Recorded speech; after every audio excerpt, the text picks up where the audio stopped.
అందరికీ నమస్కారం అండి. ఈరోజు వీడియో ఏమిటంటే మనం అప్పుడు నేను దోస గింజలు పెట్టా అని చెప్పా కదండి, అవి పూత వచ్చి బాగానే పెద్దగా అయ్యాయి. అలాగే గోంగూర కూడా చాలా పెద్దగా అయింది. ఇంకొక 10 డేస్లో మనం కోసుకోవచ్చు అనుకుంటా.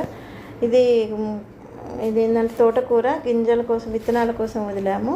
ఇవి కాకుండా ఇంకా ఉన్నాయి. అవి కూడా చాలా విత్తనాలు అయినవి, అవే మళ్ళీ వేయాలనుకుంటున్నా. ఇదేమో లక్ష్మణ ఫలం చెట్టు, మీకు అప్పుడు చెప్పా కదా చూపిస్తా అని. ఇది లక్ష్మణ ఫలం వల్ల, ఫ్రూట్ వల్ల తింటే మనకి చాలా హెల్త్ బెనిఫిట్స్ ఉన్నాయంట.